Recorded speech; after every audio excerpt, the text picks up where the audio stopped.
And so I bit down on it because I really didn't want to choke on it, and I also didn't want to lose it. And so I was just like, oh my God, like my head was killing me. Now I have this too. And they're like, hey, that was a bad landing. You gotta do it again.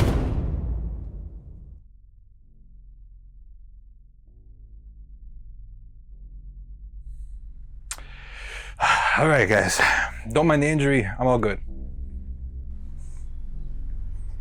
What is your name and what do you do?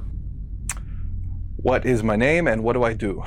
My name is Sammy Sparks, and I am a professional stuntman. I work in indie film. I work for some studio films, although studios don't necessarily like me, especially for my reputation. How did I get into stunt work? I got into stunt work. It's actually kind of a funny story.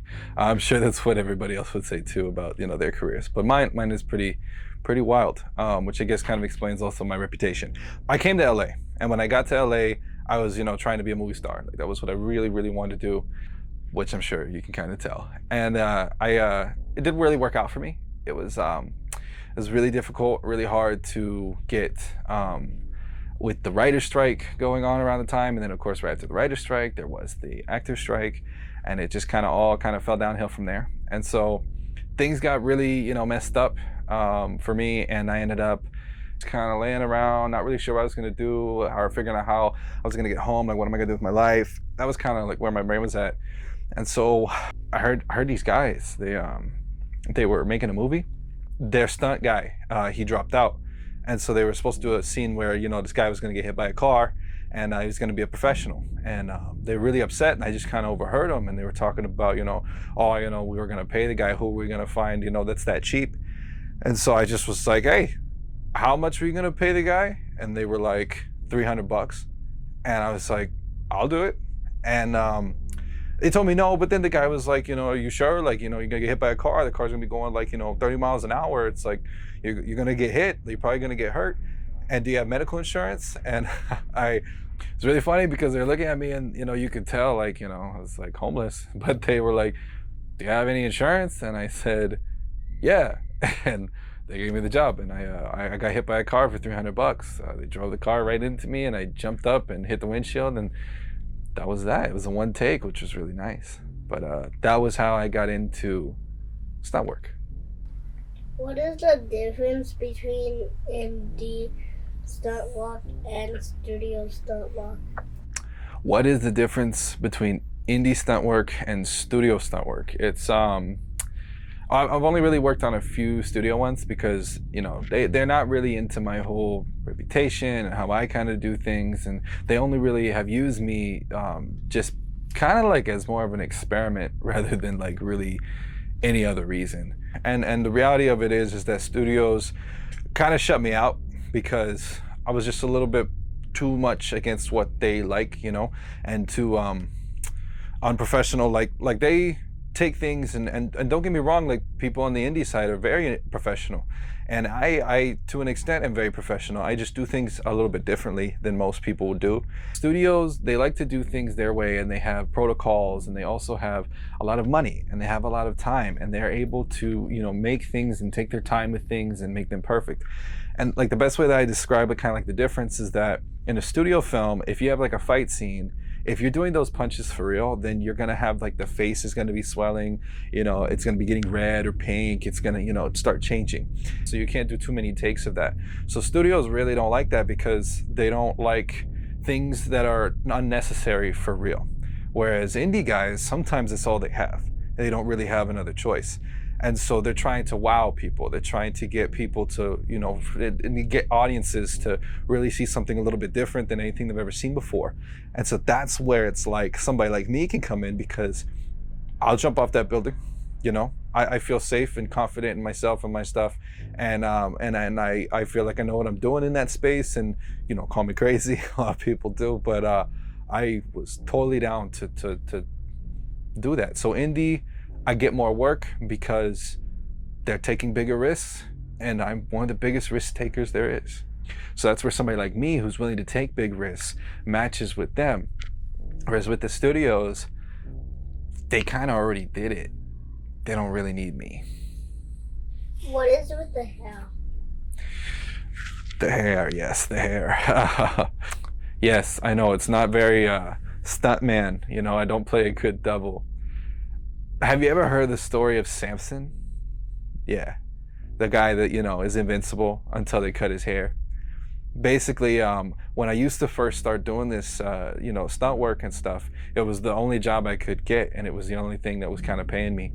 And so, of course, I was getting injured because I was doing it for real. I was just a body to be, you know, used. And so I broke a lot of things. And I remember this one time I had broken, you know, my collarbone really bad, and some other things. I can't even really remember what I broke that day.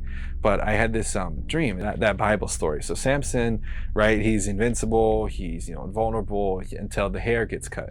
So I had that dream, and then I woke up and I was just like, I just had that epiphany, like, I got to do the hair. So I ended up dyeing my hair as quickly as I could, and then with that broken collarbone and whatever else was messed up, I ended up taking another gig really fast when I really shouldn't have been able to do so.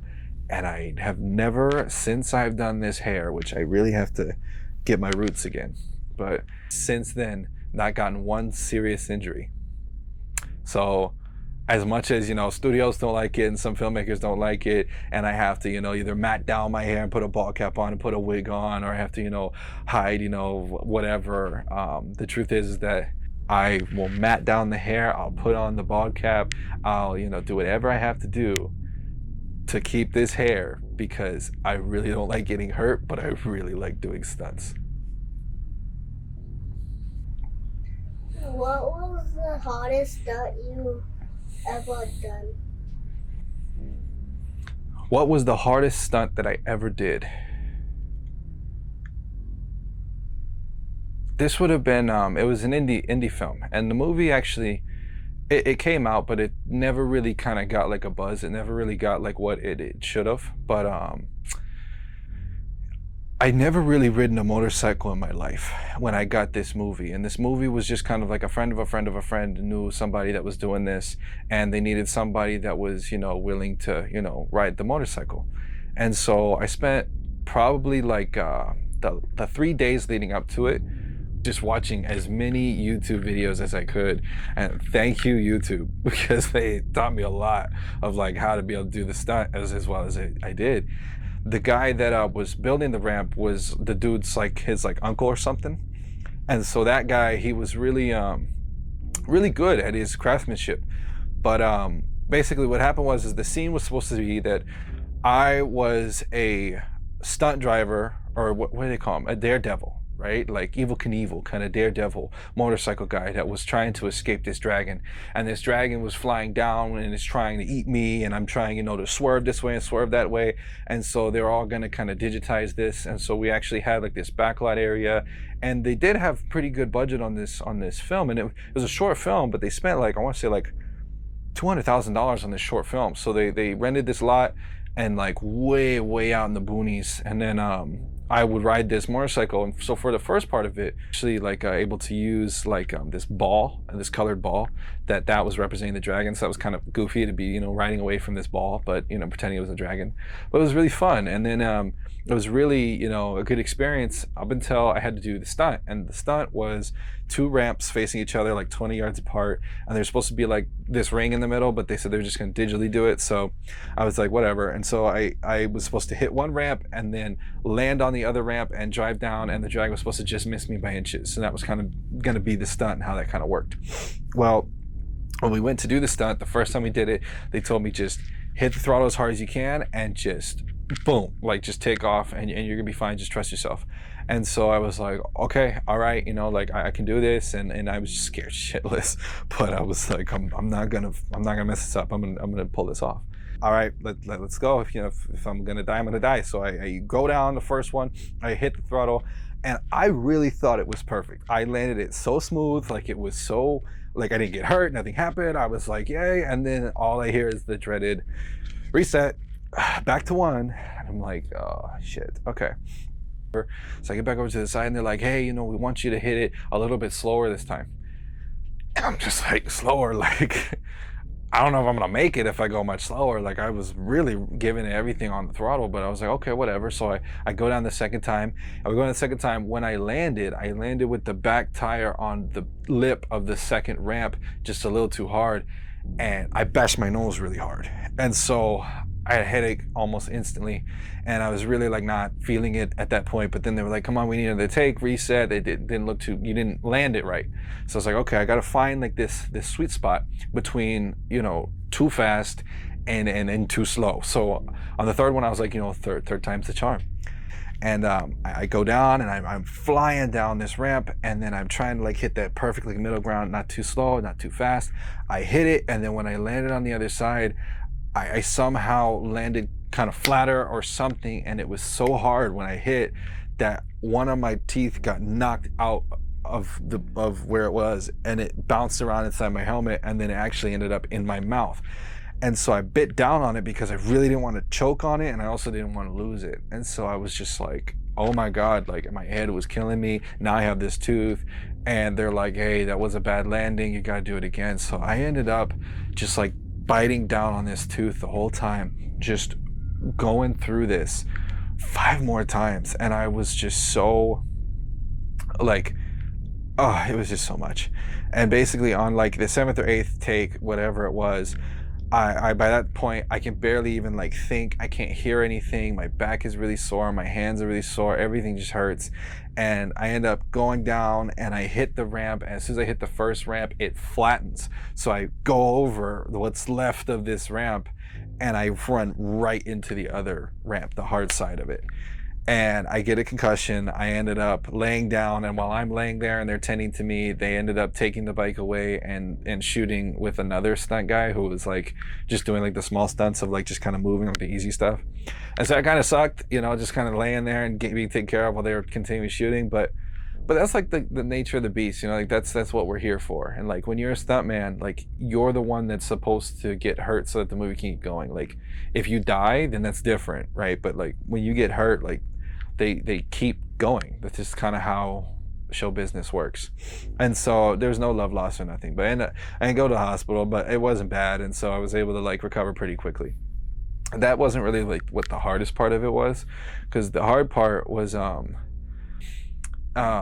that I want to say like 3 months later they get the cut done, and when the cut is done, the editor reaches out to me personally and says that, you know, he wants me to see it with him. And so I go to this place, I go and watch it. He's got like a full theater set up, and so I get to watch it, and you know, it looked really good. Like the dragon looked great, everything looked good. I saw the take, and he asked me, you know, which take do you think it was? I'm like, dude, I never really remember that day too well. And so he's like, you know, do you want to know? And so I really should have said no, but he said it was take 3. So all the other takes, I guess, didn't really matter. But that's just kind of how filmmaking works, you know. And so in essence, the reality of what I learned from that was, you know, when you're doing this thing, you know, this is not for the faint of heart. This is not for everybody. This is something that you really kind of got to push yourself into places that you wouldn't normally push yourself. And the truth of it is that you just catch that tooth in your teeth, bite down and chew it, and that's what you got to do.